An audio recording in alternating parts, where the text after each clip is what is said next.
بسم اللہ الرحمن الرحیم۔ آج حدیث پاک کی ایک عظیم الشان کتاب کا تعارف کروایا جا رہا ہے۔ وہ کتاب کون سی ہے؟ کنز العمال فی سنن الاقوال والافعال۔ یہ کتاب امام علی متقی ہندی رحمہ اللہ نے لکھی ہے۔ یہ بیسیکلی ان کی اپنی اسانید کے ساتھ کتاب نہیں ہے، یہ سیکنڈری سورسز ہے۔ انہوں نے جو کتاب لکھی ہے امام متقی ہندی رحمہ اللہ نے، کنز العمال، یہ ان کی اپنی جمع کردہ کتاب نہیں ہے، بلکہ اس کی بنیاد امام جلال الدین سیوطی رحمہ اللہ کی کتاب ہے جامع الکبیر یا جمع الجوامع یا جامع الاحادیث کے نام سے۔ لیکن یہاں پر ایک بات ذکر کروں کہ جس وقت امام متقی ہندی رحمہ اللہ نے اپنے مقدمہ میں اس کا تعارف کروایا تو وہاں الجامع الصغیر و زوائد کا ذکر کیا اور جامع الکبیر کا ذکر کیا۔ یہ جو جامع الکبیر اور جامع الصغیر کتب ہیں امام جلال الدین سیوطی رحمہ اللہ کی، یہ جامع الصغیر بھی جامع الکبیر سے ہی لی گئی ہے۔ یہ جو کتاب ہے الجامع الکبیر اور الجامع الصغیر، ان میں جو الجامع الصغیر ہے وہ صرف رسول اللہ صلی اللہ علیہ وسلم کے اقوال پر مشتمل ہے، اور جو الجامع الکبیر ہے اس میں رسول اللہ صلی اللہ علیہ وسلم کے اقوال اور افعال دونوں اس کے اندر موجود ہیں۔ جو امام جلال الدین سیوطی رحمہ اللہ کی کتاب ہے جامع الکبیر، اس کے اندر 45,757 احادیث ہیں تقریباً، جو امام جلال الدین سیوطی رحمہ اللہ نے ایک ذخیرہ جمع کیا۔ 45,757 ایک بڑا ذخیرہ ہے جو انہوں نے جمع کیا۔ اور جو دوسری کتاب ہے الجامع الصغیر، جو اسی سے مستفاض ہے، جس میں رسول اللہ صلی اللہ علیہ وسلم کے اقوال جس کے اندر موجود ہیں، اس میں 10,031 احادیث موجود ہیں۔ تو چونکہ دونوں کا ذکر کیا ہے امام متقی ہندی نے، اس لیے ہم ان دونوں کا ذکر یہاں پر کر رہے ہیں۔ تو امام متقی ہندی رحمہ اللہ نے یہ فرمایا ہے کہ میں نے ان کتب سے استفادہ کیا ہے، یعنی امام جلال الدین سیوطی رحمہ اللہ کی کتب کو انہوں نے لیا۔ ہاں، جہاں پر کہیں پر ضرورت پڑی ہے تو انہوں نے کہیں اور سے بھی کچھ احادیث کو اس میں شامل کر لیا ہے۔ تو پھر امام علی متقی ہندی رحمہ اللہ کا کارنامہ کیا ہے اس میں کنز العمال لکھنے میں، جب یہ انہوں نے امام جلال الدین سیوطی رحمہ اللہ کی جو کتاب ہے، جو کتب ہیں، ان سے استفادہ کیا ہے، تو پھر ان کا اس کے اندر کیا کمال ہے؟ تو یہ سماعت فرمائیے۔ ان کا ایک کمال اس کے اندر یہ ہے کہ انہوں نے امام جلال الدین سیوطی رحمہ اللہ کی ان کتب کو اکٹھا کیا، اکٹھا کر کے پھر اس کو فقہی ابواب پر مرتب کیا ہے۔ امام جلال الدین سیوطی رحمہ اللہ نے حروف تہجی کے اعتبار سے اس کو ترتیب دیا، جو کتابیں تھیں حروف تہجی کے اعتبار سے اقوال اور افعال کو، لیکن انہوں نے کیا کیا؟ انہوں نے اس کو فقہی ابواب کی طرز پر ترتیب دیا ہے، اس کی ابواب بندی کی ہے امام علی متقی ہندی رحمہ اللہ نے۔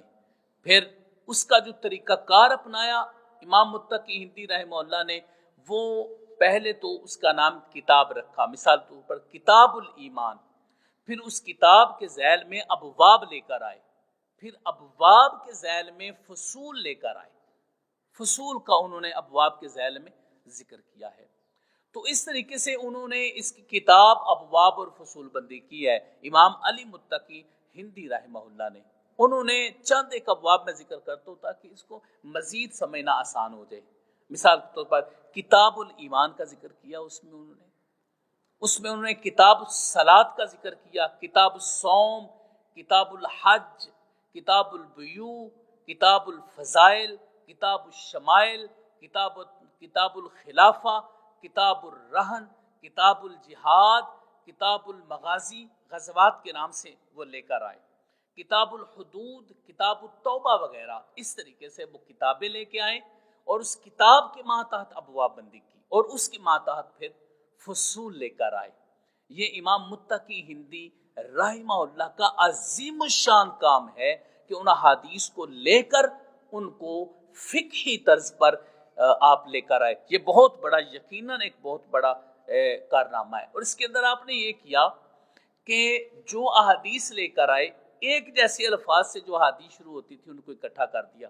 مثال کے طور پر وہ جو فصل قائم کی کتاب کے بعد باب، پھر باب کے بعد فصل، اس کے بعد پھر مثال کے طور پر انا سے جو حدیث شروع ہوتی تھی وہ اکٹھی کر دی ہیں. میم سے جو شروع ہوتی تھی میم الف ما سے، ان کو ایک جگہ پر اکٹھا کر دیا. تو اس طریقے سے یہ آسان بھی ہو گیا اور پھر امت مسلمہ کے لیے فقہی حوالہ سے ایک عظیم الشان ذخیرہ احادیث اکٹھا ہو گیا. اب اگر کوئی فقیہ ہے وہ کام کرنا چاہتے ہیں اس پر تو وہ اسی چیپٹر میں جائیں گے. امام جلال الدین سیوطی رحمہ اللہ تو صرف تہجی کے اعتبار سے ذکر کیا تھا.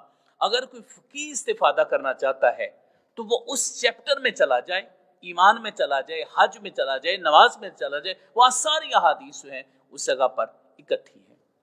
چونکہ اس کے مصادر میں کو بتانا ضروری نہیں سمجھتا، یہ تو امام جلال الدین سیوطی رحمہ اللہ کی کتب کا جب تعارف کرواؤں گا، جامع الاحادیث کا، جامع الکبیر کا یا جامع الصغیر کا، تو وہاں پر پھر مصادر کے بارے میں بتاؤں گا. لیکن یہ تھوڑا سا اشارہ دے دیتا ہوں کہ یہ کتاب جو مستفاد ہیں، جو جامع الصغیر کبیر ہے وہ بھی، یا کنز الایمان ہے، یہ چونکہ ایک ہی مصادر ہیں ان کے، تو وہ میں آپ کو عرض کرتا ہوں. چند ایک مصادر جس طرح کتب ستہ ہے، بخاری مسلم، ابو داؤد ترمذی نسائی، ابو داؤد ابن ماجہ ہے. اس کے علاوہ جو کتب المسانید ہیں، مسند احمد بن حنبل ہے، مسند ابی یعلا ہے، مسند عبد بن حمید ہے اور مسند حمیدی ہے، وہ اس کے اندر شامل ہے. امام طبرانی رحمہ اللہ کی جو کتب ہیں، معاجم الثلاثہ، المعجم الکبیر، المعجم الاوسط، المعجم الصغیر، وہ اس کے اندر شامل ہے. کتب المصنفات شامل ہیں، امام عبد الرزاق کی، امام ابن ابی شیبہ کی جو کتب المصنفات ہیں وہ اس کے اندر شامل ہیں. اس کے علاوہ کثیر کتب اور بھی اس کے اندر شامل ہیں. صحیح ابن حبان،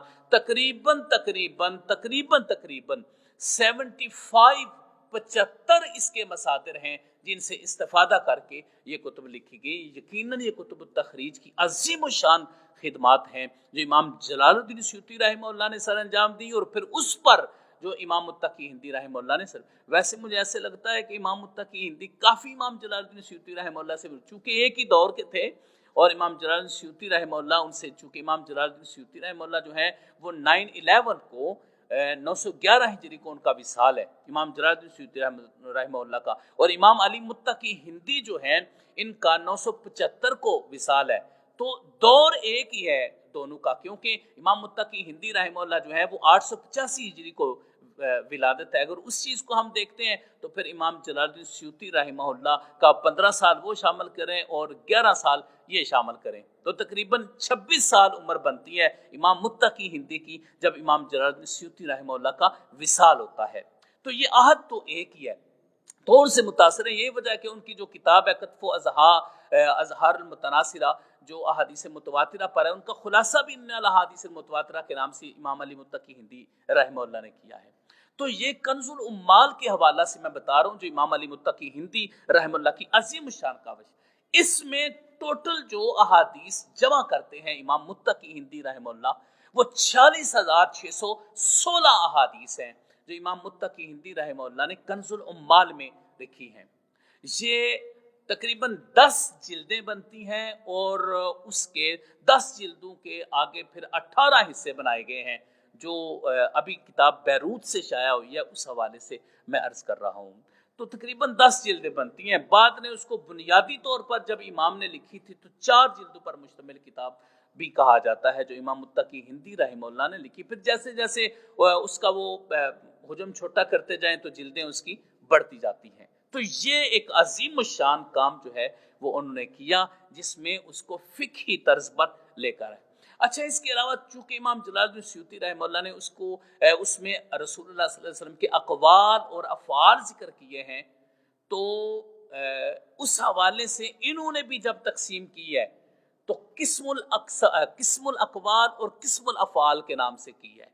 تو اقوال میں رسول اللہ صلی اللہ علیہ وسلم کے جو اقوال ہے وہ شامل ہے. یہی وجہ ہے کہ جب کوئی بھی کتاب لے کر آتے ہیں، مثال کتاب الایمان، تو امام متقی ہندی اس میں کیا لکھتے ہیں؟ کتاب الایمان من قسم الاقوال، کتاب الایمان من قسم الافعال.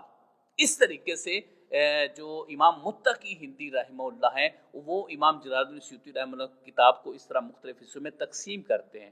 تو وہ اقوال اور افعال، اور اس میں جو مجھے سمجھ آتی ہے وہ یہ ہے کہ یہ امام جلال الدین سیوطی رحمہ اللہ کی جو کتاب ہے اس کو بھی کسی نہ کسی ذریعے سے اس کی نشانیوں کو بھی یہ باقی رکھنا چاہتے ہیں. یہ صرف فقہی ابواب میں لے جا کر اس سے ٹوٹلی ڈسکنیکٹ نہیں ہو جاتے، بلکہ ان کے جو اسلوب ہیں ان کو بھی بہت سی جگہوں پر باقی رکھتے ہیں. صرف ان احادیث کو اٹھا کر باقی حصوں میں جا کر فقہی ابواب میں وہ لے جا کر اس کو تقسیم کرتے ہیں. تو اب یہاں پر یہ کتاب جو ہے احادیث جن سے لی گئی ہے وہ امام جلال الدین سیوطی رحمہ اللہ کی جامع الکبیر اور جامع الصغیر ہے. انشاءاللہ میں ان دونوں کتابوں کا تعارف الگ کرواتا ہوں، بعد میں کرواؤں گا انشاءاللہ کسی اور بیان کے اندر. تو جب فقہی ترتیب کو دیکھتے ہیں تو جو جامع الاصول کتاب ہے امام ابن اسیر جزری رحمہ اللہ کی، اس فقہی ترتیب کو انہوں نے لے لیا ہے، ان سے استفادہ کیا ہے انہوں نے. باقی جہاں پر خود ضرورت محسوس کی وہاں پر احادیث کو شامل بھی کیا ہے اور تکرار کو ختم کیا ہے. ان نے تکرار کو ختم کیا ہے، اس لیے جو ان کی تعداد ہے وہ پھر مزید نیچے آ جاتی ہے. امام جلال الدین سیوطی رحمہ اللہ کے اندر احادیث کی کتاب کے اندر جو تکرار تھا اس کو ختم کیا، اور جو اضافی کچھ شامل کرنا پڑی اس میں احادیث کو اس طریقے سے انہوں نے شامل کیا. تو یہ کنز الایمان کا کنز العمال کا ایک مختصر سا تعارف تھا. یہ ساری کتاب اس وقت میرے سامنے پڑی ہوئی ہے، کنز العمال، جس کو میں نے خود دیکھا ہے، خود اس کے تو جو مصادر امام جلال الدین سیوطی رحمہ اللہ کے تھے اسی طرح ہی انہوں نے مصادر کو رکھا ہے. انہوں نے مصادر میں تبدیلی جو ہے وہ نہیں کی. انہوں نے جہاں جہاں ضرورت محسوس کیا حدیث لے کر آئے ہیں لیکن مصادر اسی طرح ہی رکھے ہیں. تو یہ ایک بہت بڑی خدمت کنز العمال امام علی متقی ہندی رحمہ اللہ کی ہے. اللہ تعالیٰ اس خدمت کے سبب سے آپ کے درجات کو بلند فرمائے، آمین یا رب العالمین. وصلی اللہ علی حبیبہ سیدنا محمد.